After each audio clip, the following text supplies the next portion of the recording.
Hi. My mother died when she was 87. She died about 5 years ago. So she lived a long time ago.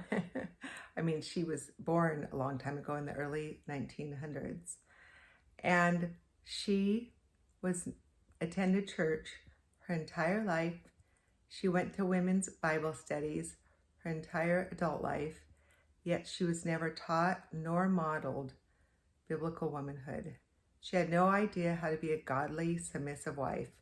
She did a lot of things right. She was generous and kind and loved people and hospitable, but she did not know how to be a godly, submissive wife. This is something that absolutely needs to be taught and modeled to young women.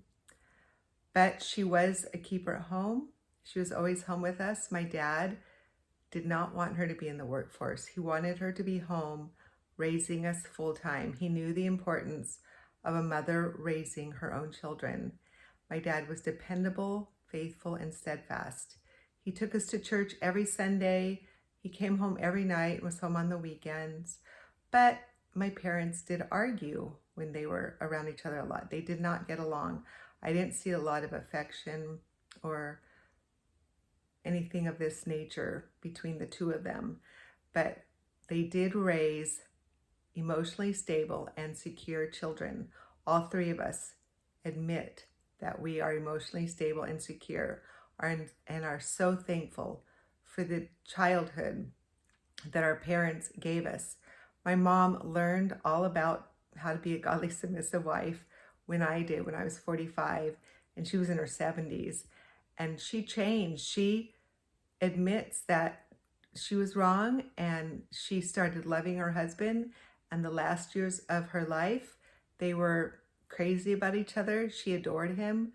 She mourned the years that she did not treat him the way that she should have, with respect and submission. But she always supported my ministry even before she was able to become that godly, submissive wife. The longer that you wait and you hear about it, the harder it is. And this is why God says for the older women to teach the young women, because it's a lot harder to change your ways when you're older. But so thankful for the transforming work of the Holy Spirit within us and His Word that can accomplish more than we can even imagine. So he changed me when I was 45. It wasn't an overnight thing, but it's been slowly changing. And my husband will tell you that he's been married to 20 different wives. It's just me, and he loves the wife that he's married to now, because the Lord continues to work on me and transform me. But I loved watching my parents grow old together in love, appreciating each other, warm and affectionate. It was just a joy to behold. And even though they argued and they quarreled a lot when we were growing up, they still did so many things right. My mom was a disciplinarian. She spanked us. She didn't let us get away with things. So we were all taught self-control. And just the fact that she was always available to us. We always know she would be there for us. She didn't pour her time and her energy into other people, into her work or into the workforce and come home exhausted. Her time and her energy was poured into us. So we were very secure and thankful for that. And this is a huge blessing and a gift that you give your children, women. I substituted a little bit when I was kind of, not thinking straight, when I was thinking of going back to teaching when my kids were older. And one of the teachers there told me that they can all tell children who have full-time mothers and those who don't by how emotionally stable and secure they are. I hope you all notice how emotionally unstable the kids are today. And this is why the trans movement has been able to take over so forcefully, because these children aren't emotionally stable and they're led with the wind and the culture instead of truth and doing what's right and with logic and reason.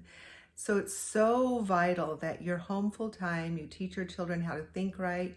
You teach them how to take every thought captive to the obedience of Christ, so they will not be easily swayed by this culture and its evil ways. So women, you need to be home. You need to trust God, take a step of faith, Pray that your husband will let you if he's not on board.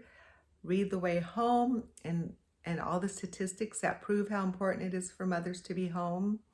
And you do all you can to be home by living simply and frugally within your husband's income, and show your children how much you love and adore your husband, how much you respect him, that you live in submission to his headship.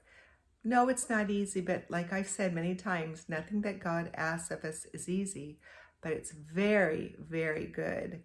And it's good for your children. You want to raise godly offspring, women? Obey God. Be home with your children. Raise them up in the nurture of and discipline of the Lord, and train them to think right, because the battle is in the mind. Those children need you. They want you full time. They need you to be available for them. So anyway, this is my little talk for today. Talk to you later. Bye-bye.